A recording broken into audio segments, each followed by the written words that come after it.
in the last class, from Sutra number 25 to 27,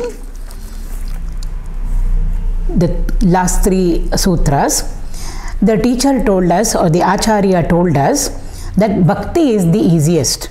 There are very many paths for us to reach the Lord. Karma yoga is there, Jnana yoga is there, Bhakti yoga is there, Dhyana is there. Actually, they combine Dhyana and Jnana, because without knowledge, no meditation is possible for us. Raja yoga is there. Depending on our constitution, physical, mental and intellectual, the teacher puts us onto one path. So each of us will be following our own path. Of all the paths, which is easy is what we always would want to ask the teacher. So therefore over here the teacher says, amongst all the paths, karma, jnana, ityadi, yoga, ityadi, bhakti is the easiest. Why is it the easiest, or why is it the noblest, superior or greater? Not that the others are inferior. In every path there will be a goal or the end which we want to reach, and for that we will have to walk the path. The path will take us to the goal, or the means, whatever be the means in our field of activity. If we accomplish it, then it will take us to the end. So the means is different and the end is different. The path is different, the goal is different. Of course, they are aligned with each other. So in all the other cases like karma, jnana, ityadi, the teacher says it's not so easy. We have to get into karma yoga, that is the means for us, and then walk the path for sufficiently long time to reach the goal. Similarly with jnana. To walk the path of knowledge, first of all we need knowledge. So in all other paths, there is some prerequisite which we should already have. A certain amount of inner purity in us, some discipline in us, and also when we start walking the path, there is always a fear of fall. Ego can come in immediately over there. I have done this much of japa, or I have done this much of meditation. I do karma yoga, there is no, I have dropped already my ego. We can say I have dropped my ego, but then the ego is there. So there are chances of fall over there. Some conditions are always there for us to start walking the path. But in the case of bhakti, the teacher told us there is no prerequisite at all, because love is an emotion in us. It will easily flow from us to the object, either a thing or a being. So therefore he says, here there is no means as such different from the end. Both are one and the same. So to walk the bhakti marga, or the path of devotion, is very, very easy, because there are no preconditions for that. No need of knowledge, no need of discipline. I mean, in a sense. Of course we need discipline. But it's easier to walk, because all that we need is love. And should we get it from somewhere? No, it's already there in us. Therefore, various teachers had told us why it is easy, because it is a fulfillment by itself. Therefore, it is superior or it is greater. And also, like I already did say, in the other paths, there is a fear of fall. There is the fear of the ego slowly crystallizing in all of us when we start walking the path. Here on the other hand, the teacher says, Bhagavan is one who doesn't like ego, pride, vanity. So therefore, the moment we start walking the path of love, the path of devotion, automatically the ego just drops off. Why? I love the Lord. And whenever we say I love a person, it means we are identifying with that person. So when we say I love the Lord so much, it means I am identifying with the Lord so much. Therefore his likes and his likes become our likes. So he is one who doesn't like anybody, even with a trace of ego. So automatically somewhere it will melt away and it will dissolve away in our love for the Lord. So that's what the teacher, and also the Lord is one who likes a person to be humble. one should have that sense of humility. Total, absolute, complete surrender is what actually bhakti is all about. That is what the teacher told us. So in this section now, which we are going to start from Sutra 28 onwards, because the teacher already told us bhakti, the path of bhakti is the best, is superior to all other paths. Does it mean we don't need knowledge at all in our lives? When we start walking the path of devotion, that has to get clarified. Because in the Bhagavad Gita 7th chapter, when Bhagavan is talking about the different types of devotees who reach out to him or who invoke him, he says, Jnani is one of them.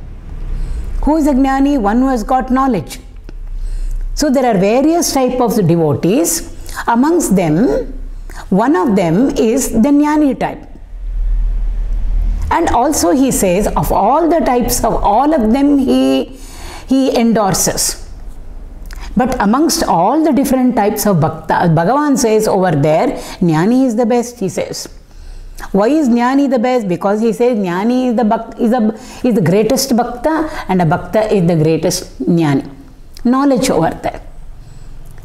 And also he says over here, because Jnani is the best or the greatest, because in the case of a Jnani, I am not separate from him and he is not separate from me. Not only that, he is not separate from the entire world of things and beings that the Lord has created. So therefore, Jnani is the best, is what the Lord tells us in the Bhagavad Gita. And over here we just now read that bhakti is more noble, more superior than knowledge. So it has to get clarified. So therefore in the 28th sutra over here, the teacher says, again different opinions have been taken over here. Different acharyas give us different viewpoints, different perspectives. All of them are right. Actually all of them together will constitute for us wholesome bhakti. So over here in the 28th sutra, the teacher says, Tasyaha jnanam eva sadhanam iti eke. Some of them, eke means some acharyas. It doesn't mean one person. Many of our rishis, masters, prophets, sages, acharyas, what do they say? Some of them say that jnanam eva sadhanam. Sadhana means the path that we have to walk, means the path that we have to walk to reach the goal, or the means which will take us to the end. So that sadhana, the means which we have to take up in our lives, the spiritual sadhana, to reach the goal, to reach the Lord. What is it? Some acharyas say jnanam eva. Eva means alone. So some of them say knowledge alone will take us to the Lord. So knowledge over there becomes the means. So, and this is a text which is talking about bhakti. Therefore, we have to understand that for us to get fulfilled in bhakti means, for bhakti, what is a prerequisite? The prerequisite for bhakti, earlier we said there is no need of any prerequisite. But some acharyas feel that yes, before we start walking the path of devotion, some knowledge should be there with us. In fact, here it is being stressed, knowledge alone will help us to reinforce and increase our bhakti towards the Lord. Some of them say that. Why do they say that? Supposing there, I think we went through that example last time. If somebody unknown to us comes in front of us, for us, that person is a stranger. So leave alone love. If somebody asks, do you like that person? We will say, I don't even know anything about that person. Do you love that person? Leave alone loving. I don't even know who it is. So the question of even liking or disliking a person doesn't arise at all. So when do we start liking a person? Slowly when we start gathering facts, data about that person, directly or indirectly. Some people put in their opinions, whatever it is, we collect information, we collect bits of data. Data and information is nothing but knowledge. So then slowly we get more and more details, more and more inputs about that person who was till yesterday maybe a total stranger to us. So we were neutral. Then slowly when it starts, all the information that we get, when it starts aligning with us, with what we are as a personality, if that alignment is there, slowly we start liking the person. Again, more and more information comes to us about that person. She is like this, her character is very good, noble, she is virtuous, she is very helpful, she has no vanity, she is so humble, etc., etc., etc., very devoted to the Lord. Slowly then what happens, more and more knowledge bits about that person, we start loving the person. So therefore the teacher is saying over here that knowledge will help us to build up our love for that person. Similarly with the Lord also. When we say I love the Lord, why do we love the Lord? Means when we say I am devoted to the Lord, somebody can ask us, why are you devoted to the Lord? Or why are you devoted to this particular deity? Which all deities are one Lord in different forms. But why have you chosen this deity? It is because of the knowledge we have about that particular deity. So more than knowledge in the case of Bhagavan means more of his glories. All his glories are nothing but knowledge, facts about him, stories about him, leelas about him. So it's all knowledge that we have gathered about Krishna, about Rama, about Shiva, about Devi. The more and more we hear about their glories, read about their glories, go for satsangs, attend the Bhagavad maybe, more and more we hear about Krishna. Slowly that love for Krishna will become more and more and more and more. So therefore over there, knowledge and devotion, or to increase our devotion, knowledge has played its role over there. So therefore some acharyas insist, Narada is saying over here, that if devotion has to be fulfilled, knowledge must be there, is what he is saying. So knowledge first, and that knowledge will lead us to devotion, is what some acharyas say. On the other hand, there are some acharyas who slightly differ from this. So in Sutra 29, the teacher tells us, Anyonya Ashrayatvam iti anye. Anyonya. Anyonya means mutual. So he says, some acharyas, they say that they are mutually dependent. Anonya means there are two factors.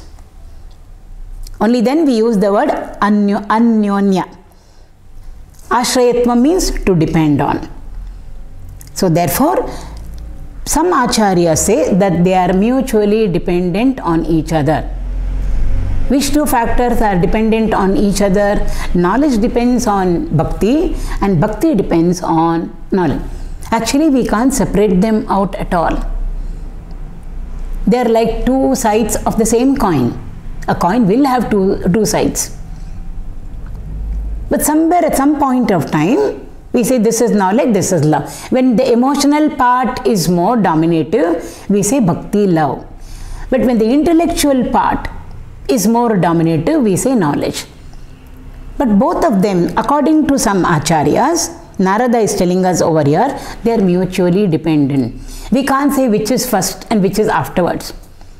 Will knowledge lead us to bhakti or will bhakti lead us to knowledge? We can't say. Knowledge will lead us to bhakti, will increase our devotion for the Lord, and in turn, when the devotion is there in us, knowledge about Him also will increase. When we are devoted to the Lord, we want to hear more and more about Him. We want to hear more or read more and more about Him. Means I want more knowledge about Him. I want to hear more of His glories. So we really cannot say which is first and which is later on, which is former and which is later. Both of them are interrelated to each other. Interdependent is what some acharyas feel. Anyonya ashrayatvam iti anya. So some acharyas say both are mutually dependent. The best example for us is Adi Shankara. Advaita philosophy. He establishes Advaita philosophy. So we always call him a Mahagnani. He is a Jnani, highest Jnani. But what about the devotion part? If we look at the number of stotras that he has given to us, in all the in most of the stotras, a name is there, form is there. He is particularly invoking a deity. Rama it can be, Krishna it can be, Devi, Lakshmi it can be, Ganesha it can be. So over there he is using a name. And that name is associated with a particular form. Then we have some characteristics around each deity. The characteristics of Ganesha is different from Rama's characteristics. Rama's characteristics are completely different from Krishna's characteristics. Shiva's characteristic. Devi's is completely different. And also we have their activities. Activities mean the stories around them, the Leela around them. So if we take up Adi Shankara, if we take up the bulk of literature we have which is attributed to him, I think the stotras that he has written is more voluminous than the Advaita philosophy that he has given to us, which means he is a bhakta of the highest order. That is why in the 7th chapter Krishna says, he is talking about devotees, 4 types of devotees, and amongst all the devotees he says Jnani is the best, supreme most. So therefore it means Jnana and Bhakti are not two. In the beginning when we start practicing, it looks like 2 different paths which will never merge with each other. But after a certain distance, after we have walked a certain distance on our spiritual path, or after we have gone through spiritual sadhana to some extent, to some particular level, we will find that both of them very beautifully align with each other and merge also with each other. So therefore always a bhakta is a jnani and a jnani is always a bhakta. We can't separate them out at all. In the beginning it looks different. Just as in school at a lower level, children are taught magnetic energy is completely different from electrical energy. In fact, the chapters are completely different. And when they studied, there is no way of saying that both of them are one and the same. This is completely different. Chapter on magnetism. Chapter on electricity is completely different. We can't find anything that will indicate to us that there is some chance of both of them meeting each other. But as we go higher and higher and higher, we will find that magnetism and electricity both merge over there.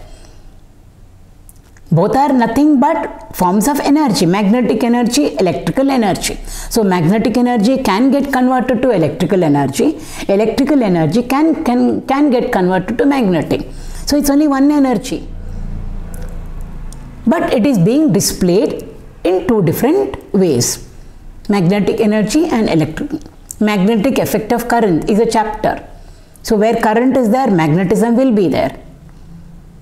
And where magnetism is there, we can bring in current also. Electromagnetism. So therefore all are the same. In the beginning everything looks different. But as we go higher and higher and higher, whether it is Advaita philosophy, whether it is metaphysics or whether it is physics, we will find as we go higher and higher, all branches of the same subject slowly merge with each other. Later on we will find even other subjects coming in. Biophysics. So biology and physics merge. Physical chemistry, physics and chemistry. So when we reach the highest level, there is only one knowledge. That one knowledge itself becomes the many. So therefore here also bhakti is there, knowledge is there. In the beginning it looks like we are walking 2 different paths which seemingly look so opposing with each other. But as we proceed higher and higher, or slowly we progress, we will find that both of them very beautifully merge with each other. So much so that a jnani is a bhakta and a bhakta is a jnani. That's what the Acharya is saying over here. So Sutra 30 over here, the teacher says, Swayam Palarupata iti Brahma Kumaraha. Brahma Kumaraha means the Sanat Kumaras. Sanat Kumaras, the 4 Kumaras, mind born of the creator Brahma, is supposed to be the teacher for Narada Maharshi. They are his guru. So what is his guru saying? What is their viewpoint? The Narada says over here, Swayam Palarupata. Earlier we had already gone through it. The Sanat Kumaras say that bhakti is its own fruit, is its own fulfillment. So therefore these 3 sutras, 28, 29 and 30, we are not to read them separately over there. The 28th one started with knowledge alone is needed for us to cultivate bhakti. And then the 29 takes us a little higher and says, no, they are mutually dependent on each other, interdependent on each other. And in the 30th one, it's like a conclusion over there. Says, no, both of them are one and the same. Why? Bhakti is its own fulfillment. And that bhakti already has knowledge in it. Why? The 28th and the 29th sutras have already put in knowledge into bhakti already. So actually all of them are not different. Bhakti, jnana, they're all one and the same. So over here the Sanat Kumara say that bhakti is its own fruit. Swayam Palarupata. It is its own fulfillment. Which again takes us back to the earlier sutra where we were told for bhakti we don't need anything else. So we should not get confused over here. The teacher is talking over here to different to bhaktas or to spiritual sadhaks who are at different levels. So all of them have been catered to over here. So everything very beautifully aligns itself. Again over here, because the section started with knowledge alone is needed to cultivate bhakti. So we will again fall back onto that and we will ask the teacher, sir, knowledge alone you said is needed for us to cultivate bhakti. So immediately we go to the books of knowledge and then we read through them, theory part. All the theory is there with us. But have we become a bhakta is a question mark over there. Because what was the knowledge? Knowledge was regarding bhakti. How to cultivate bhakti, how to develop bhakti. That was what it was talking about. Now the knowledge we have mastered it. We have read through all the knowledge books pertaining to bhakti. But has bhakti become a possibility in us? Has it become a reality in us? Is the question mark. So therefore Narada over here is warning us. Just don't only enter into the book and study it for the theory part.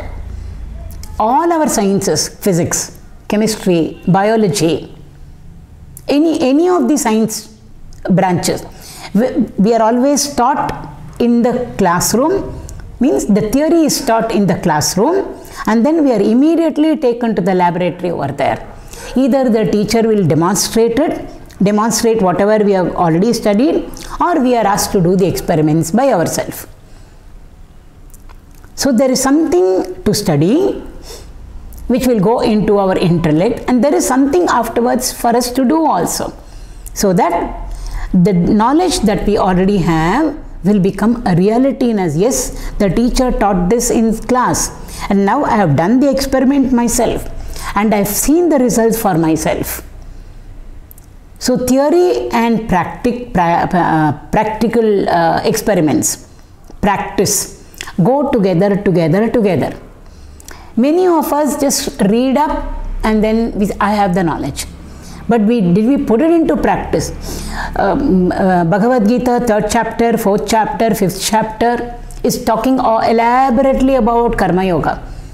So we know everything about Karma Yoga. We can put it into 3 major parts also. First part, Not my will, Bhagavan, everything is your will. Why? Dasara has written, Hari Chitta Satya, Nara Chitta Lavalesha Nadayadu. So nothing is my will, nothing is my will, everything is your will, understood. Then when we enter into the field of activity, what does Karma Yoga tell us? It says, Naham Karta Hari Karta. I am not the doer. It's Lord alone who is the doer. So we have become a mere instrument in His hand. He is using us for everything. It need not be social welfare work or anything. It can be as simple as cooking in the kitchen or going to the market. That's also karma. And we feel I am doing it for myself. Where is Bhagavan over here? When I am cooking whatever I want for myself, where is Bhagavan's place over here? When they say, Naham Karta Hari Karta, I am doing it. Why? I wanted it. So will also becomes ours. And then the step 3 is, Naham Bhokta Hari Bhokta. I am not the enjoyer of the karma that I just now did. He is the one who is enjoying. So will is His, one who is performing is He, and one who is enjoying it is also He. Perfect alignment over there. And we know all of this. But when we enter into any field of activity, the question is, how much have we really put it into practice? It's very, very, very difficult. Honestly, if we really try to find out, as simple as today when we go to, make our dinner, anything it can be. Where is this Bhagavan's will and my will? I wanted, therefore I went to the market. So how can my will become Bhagavan's will? I wanted it, therefore I have gone to the market. And then when we have brought the ingredients and when we are cooking in the kitchen, I wanted to cook this particular dish or recipe. Therefore I went to the market because whatever was needed was not there. So where is Bhagavan? I am doing it. We are sweating and striving over there, slogging over there in the kitchen. It's pretty hot. I am doing it. Where is Bhagavan's role coming in over here? The conviction has not come.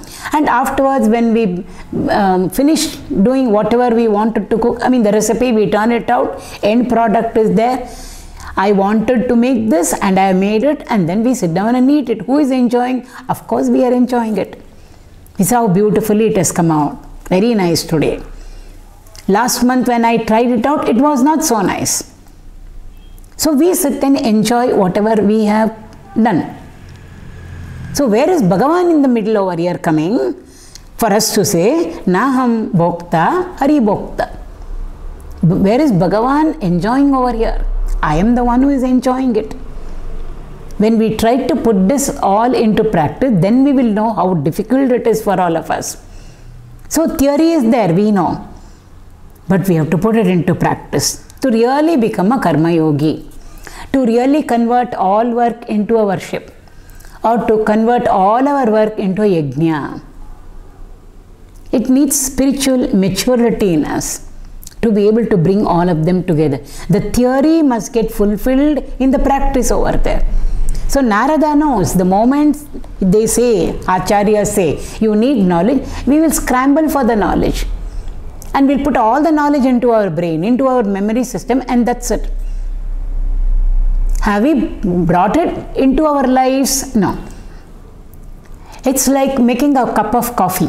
Somebody comes home, then we offer them a cup of coffee. Visitor, guest comes home, we offer them coffee. They say yes, okay. So we go and make coffee. So milk decoction. Now we really do not know how much of sugar they want. Some of them take without sugar, some people put little sugar, some people like coffee which is very, very sweet, so we don't know that. So anyway, what do? We bring the cup of coffee and then we bring the sugar also there and then ask them how much of sugar should I put. They tell us 1 spoon, 1 teaspoon of sugar. So we put the sugar into the cup and then give it to them. And when we give them the cup of coffee and when they drink it, it still tastes bitter. Why is it tasting bitter? Because the sugar is not yet dissolved. So when they look at us, we say, the host, I put the spoon over there in the saucer. The spoon is there in the saucer, which means we must take up the spoon, the guest must take up the spoon and then stir the coffee. Only then all the sugar will get, it will melt and become one with the coffee. And then every layer of coffee will be sweet to the same extent. So therefore here is an example of where sugar has already been put into the cup of coffee, but still the coffee is tasting bitter. Why is it tasting bitter? Because the sugar has not become a part of the coffee. We did not stir it. If we stir it, then the coffee will be sweet. Similarly, this is one example which our acharyas and masters use, this coffee example, to make us understand. The guru or the teacher has put all the knowledge, the Vedanta, whatever it be, Upanishads, it can be Bhagavad Gita, it can be Narada Bhakti Sutra, it can be, all the information has been put into the cup of our brain, into the cup of our intellect. So it's all there with us. Maybe we have even memorized it also. And we can even take up an exam. Gita exams are there. So we can take up an exam also and write also over there. We can even take talk to a person about whatever we have read also. Give a small little mini lecture also. But in our life, have we implemented it is the question. Still our lives are same as it was, as bad as it was before we put this knowledge into our intellect. So there was a stage when this knowledge was not there with us. Now we have entered into a stage where this knowledge is there with us, but still we are the same as we were earlier. We are the same now also. Sugar has been put inside, but we didn't do the stirring over there. That much we have to do. We have to make the sugar particles connect with the coffee particles over there, the coffee drops over there. So that exercise has to be done. So we have the knowledge, but if it doesn't seep out through us, when we enter into any field of activity, no use of that knowledge. It's like a burden that we are carrying on us, extra burden. So the knowledge must immediately come into practice. See, yesterday we were like this before this knowledge came to us. Now this knowledge has come to us. Tomorrow we should be a different person, at least a little. We should have changed. Why did we change? Because the knowledge, I am bringing it into my life, into my activities. Only then knowledge will fulfill itself. To make us understand this, Sutra number 31 and 32, the teacher says over here, I am reading out both of them together, 31 and 32. Rajagriha bhojanadishu tataiva drishtatvat 31, that is 32. Natena raja paritoshaha ksudha shantir va. So both of them we will take up the meaning together. In the 31st sutra, the teacher is just pointing out to us. He points out two factors. One is Rajagriha. Rajagriha means the home of the king. Home of the king is the palace.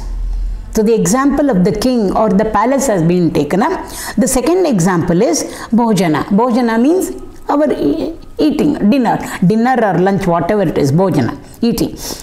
So in both of them, in both these factors, in the examples that have been given over here, one example is the palace of the king or the king, and the other example is the food that we eat. This can be easily demonstrated is what the teacher is telling us. How is it demonstrated, sir? In the 32nd sutra, the teacher is telling us over here. Just because we know the king, Raja, or just because we have access to Rajagriha. Rajagriha means the palace where the king stays, which means we are very, very close to the king. It can be a king, it can be a celebrity, it can be somebody who has got power, it can be a principal of a college where we say we have no access, or the principal's room. Everybody doesn't have access to the principal's room. We have to take appointment and go. Even the teacher who wants to meet the principal will say, excuse me ma'am, can I come and meet you at this particular time? I want to discuss something with you. So easily the principal is not accessible, or easily a minister is not accessible. Somebody who wields power, king wields lot of power. It can be a minister, it can be a chief minister, it can be a prime minister, it can be a principal, it can be the CEO of a company. Here the example is Raja. So just by saying, I know this person, what good will it do to us is what the teacher is telling us. If you really know a person, and then if we are in trouble or we are in need, we should connect with the person and make use of that person rightly and justly, mutual it is, so that we can be benefited by knowing the person. We have not gone and approached the person at all, and then we simply say, I know that person, I know the person, I know the person. What good will it do to us? Okay, you know this particular person. Have you approached the person in the right way? And whatever was your difficulty or whatever be our demand, rightful demand, have you discussed it with that person? Are there some options for you to move ahead in your life? Did that person over there who is an authority say, okay, I will help you? Again, everything should be right and rightly and justly.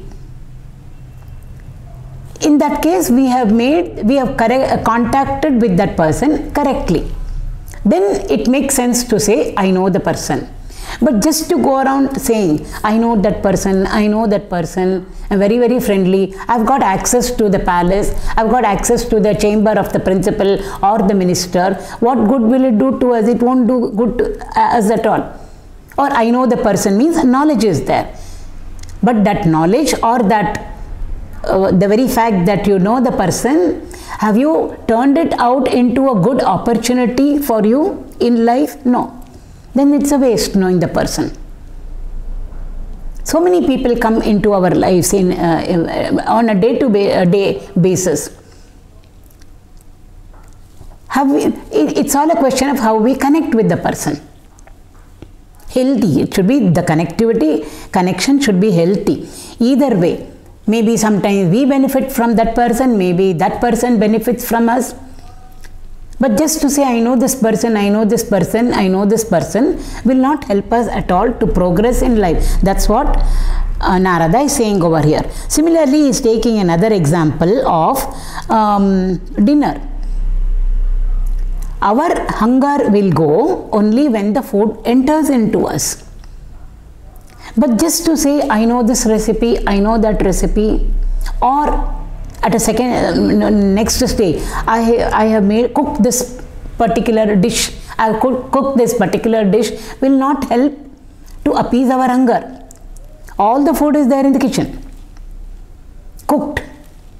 And we can go around saying, I cooked this, I made this, I made that. But has your hunger gone? No, hunger has not gone. Why? Whatever food was there which we have cooked must go into us. Or I know this recipe, I know this recipe, I know this recipe. Did you make it? No, that I have not made. But I know the recipe for everything. Knowing the recipe will not end our hunger. Cooking the dishes and keeping them away from us and not letting that food become a part of us will not end our hunger. There are many travel agents. So if we tell them we want to go to Kashi or Ayodhya or Puri Jagannath, wherever it is, can you help us out? Everything they will give it to us. That particular place, important kshetra, Tirtha kshetra. Then they will also tell us what are the temple timings. Then they will tell us what are the various pujas. Everything they will tell. Nearby temples which we can visit, everything they will tell. Distance, you can stay over here. And from there to the temple, it will take only this much of time. And what conveyance is available from where you are staying to the temple. Everything they will chalk out for us. You will go like this, you will stand, and then is there an easier darshan facility available? Yes, they will say. Whom to contact? They will give us the contact number. It will look like as though they've gone over there and they have a direct first-hand experience. But then if we ask them, have you visited this place? Many of them will say, I have not visited it. But they are very good travel agents. They will help us all to go on a yatra, and we will fulfill our yatra and come back. But has this person gone? No. But that person has all the knowledge which is required to make our yatra pleasant, to fulfill our yatra. They have all the knowledge. Narada is saying, what is the use of all this? So if you say you know the king, if you say you know this person, an higher authority person who can accomplish or do something for us, then why don't you connect with the person? If we don't connect with that person, what is the use of saying, going around saying, I know this person, I know that person? It's sheer ego and vanity over there. Similarly, if food is there in front of you, or if you say, I know this recipe, I know this recipe, the knowledge of all recipes, what is the use? Your hunger will not go. So you have to connect. We have to go to the kitchen, cook, and then put the food into us. Or if you say, I have cooked all these dishes, I am a very good cook, but has your hunger gone? Our hunger has not gone. Why? The food must become a part of us. That knowledge that the travel agent has must become a part of his experience.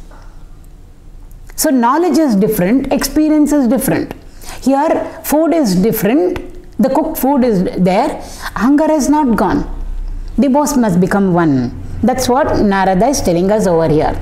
So he said knowledge has its place, but knowledge alone, mere dry knowledge alone will not help you unless you put it into practice. That's what all our acharyas are telling us. Whatever knowledge we have, little or more, we must put it into practice.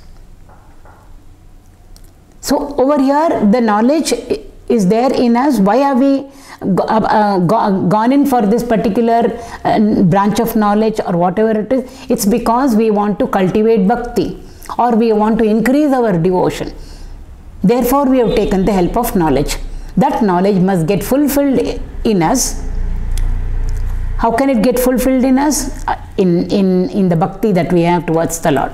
Otherwise, he says it's useless. How is it useless? He has given us 2 examples over here.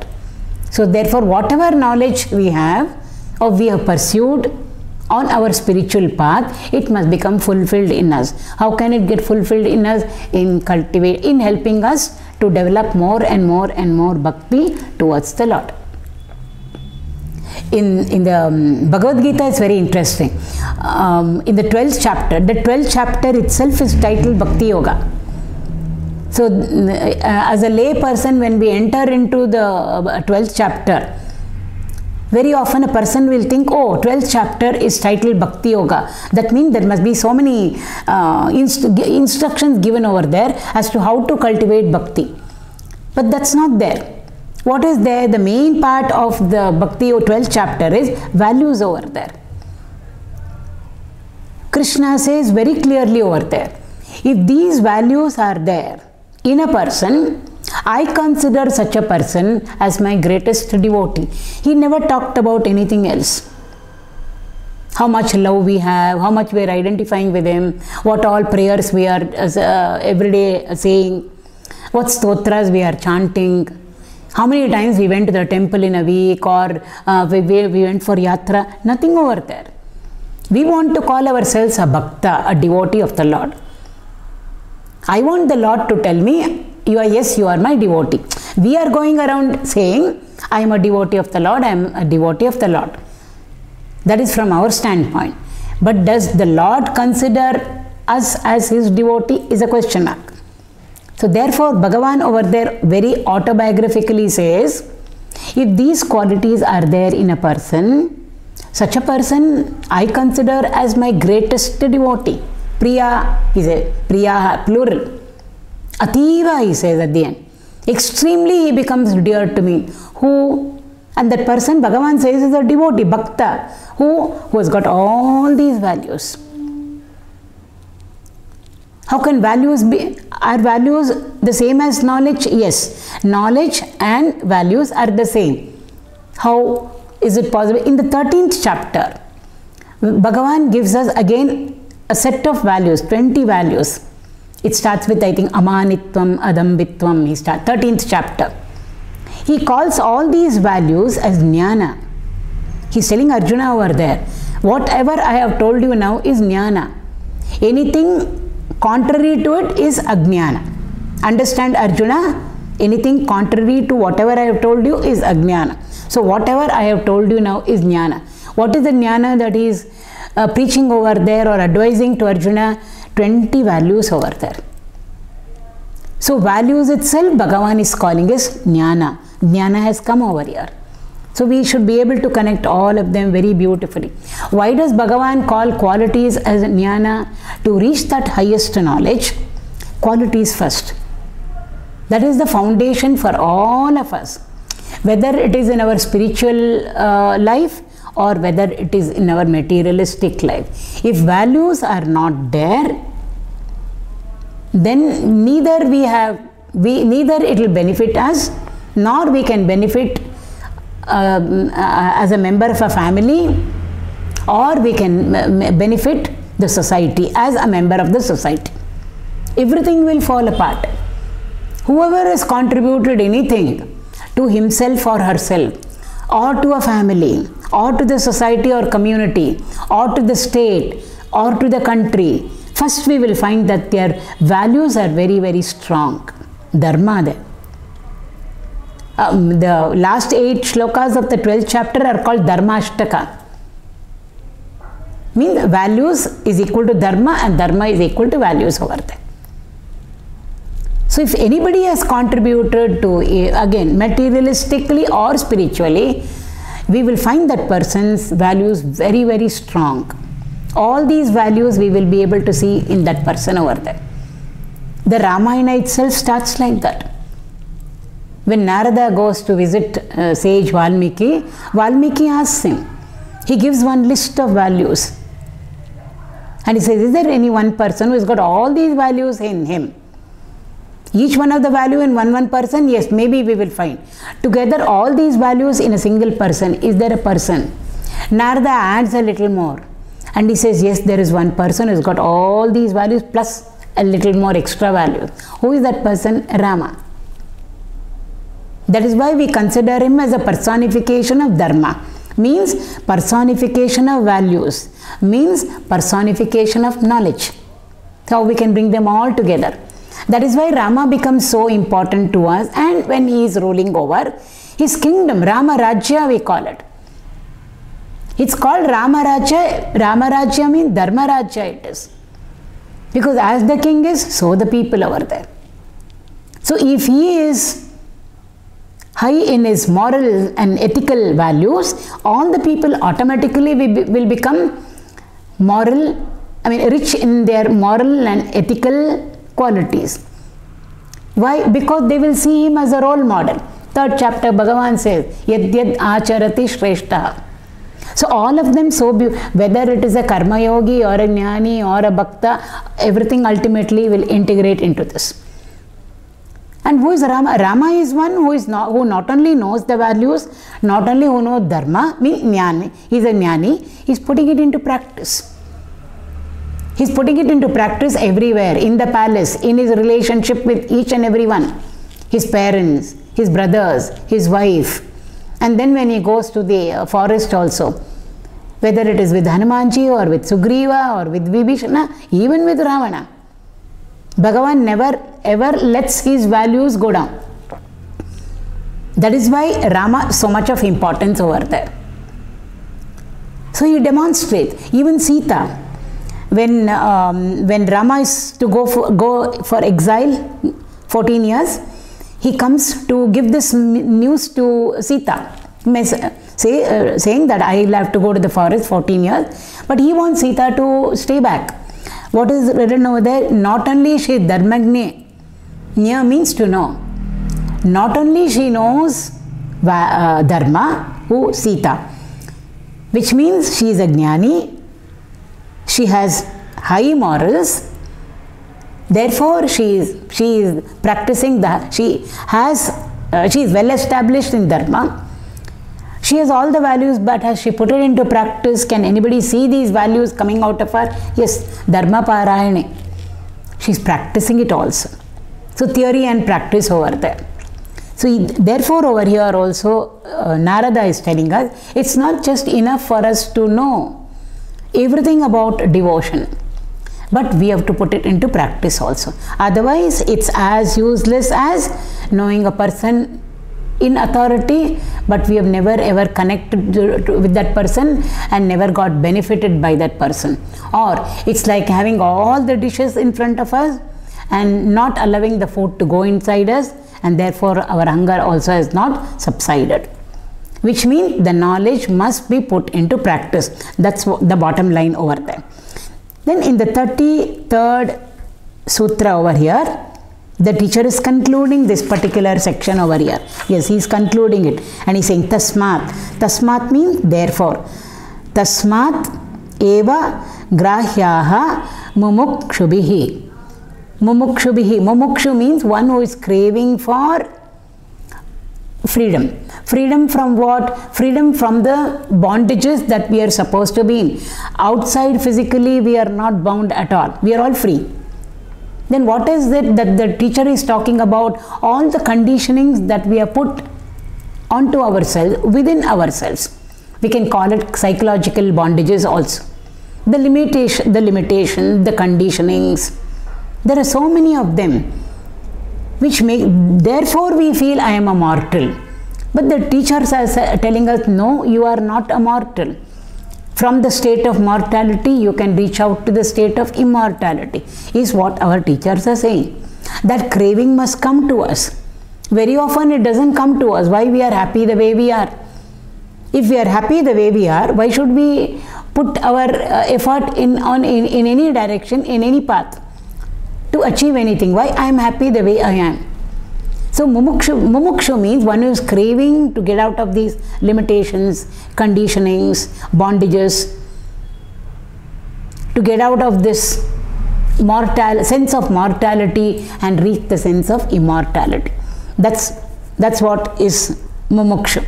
So therefore over here, if a person wants to become a mumukshu, mumukshu means one who wants complete total liberation from all these conditionings and bondages.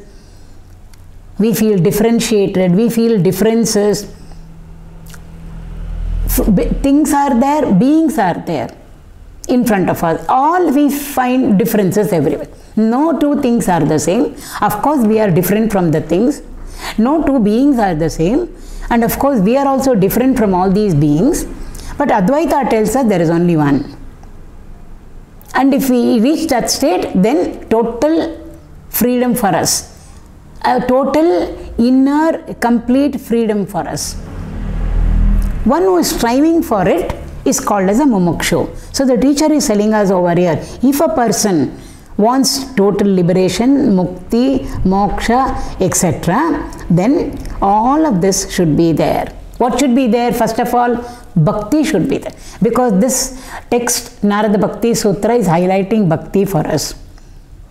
So bhakti is the most important for a person who is walking the path to moksha or who wants to walk the path of moksha. Bhakti is the most important, is what Narada is telling us over here. If we want bhakti to get fulfilled in us, all the other sutras must come into us. Again in the Viveka Chudamani, Adi Shankara has given to us the Viveka Chudamani.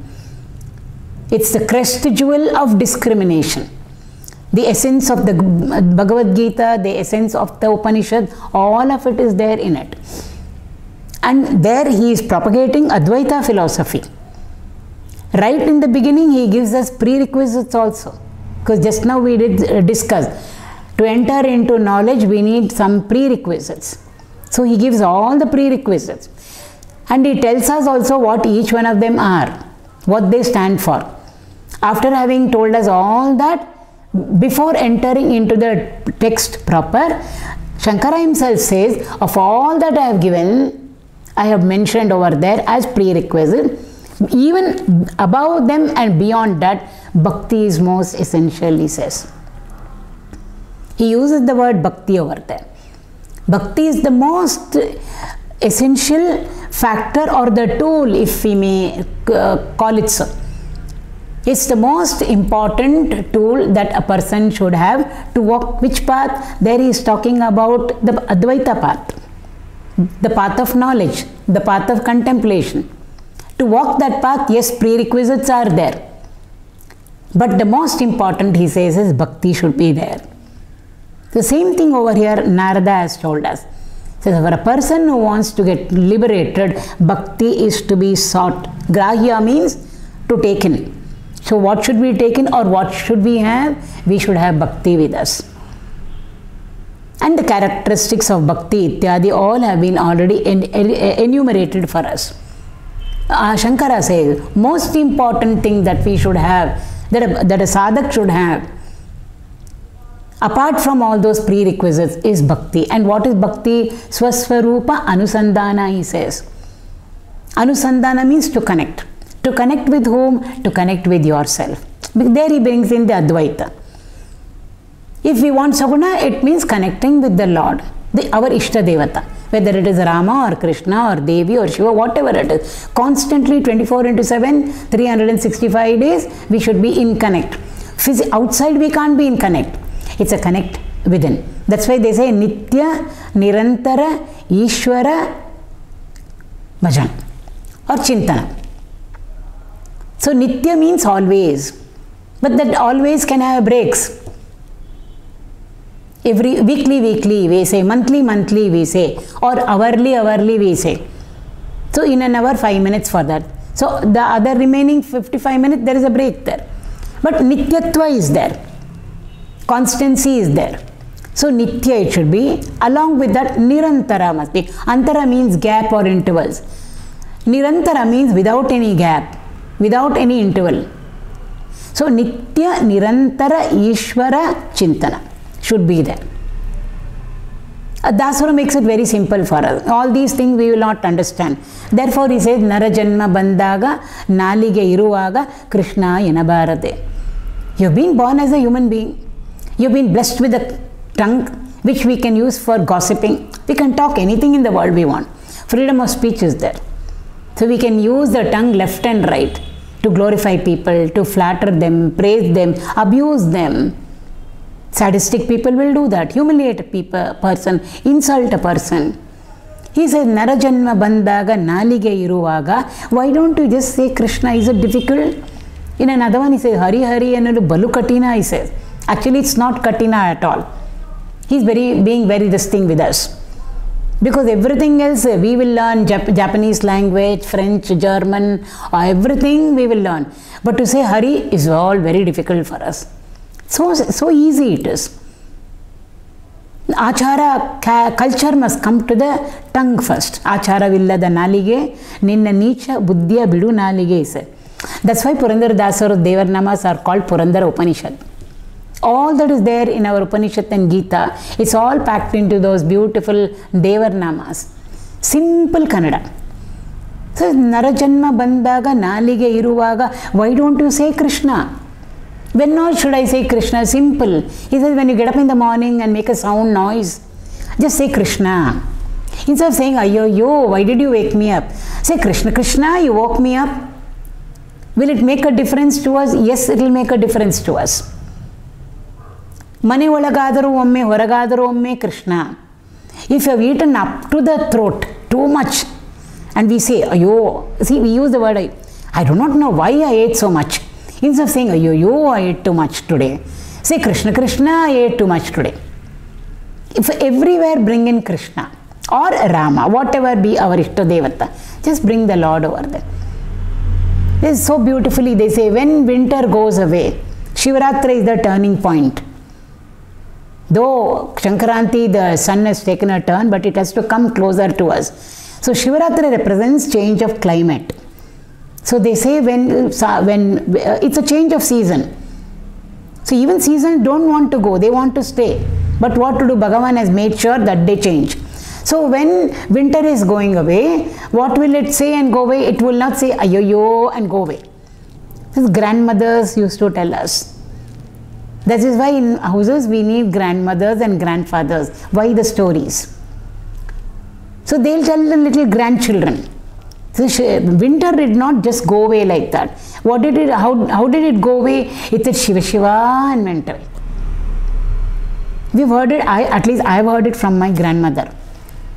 So winter goes away also. It says Shiva Shiva and goes away. If winter can say Shiva Shiva and go away, what should we be saying when anything changes? Something suddenly changed. We didn't want it to change. Immediately we say ayoyo. We say. So instead of saying ayo, say Rama Rama, Shiva Shiva, Krishna Krishna. It will do good to us. Because we are calling out to the Lord and He is waiting to be called. Because He wants to be a part of us. Problem is we are not making Him a part of us. So with this the 33rd Sutra is over. Again in the next Sutra, that is the 34th one, the line of thought is different over here, which we will take up in the next class.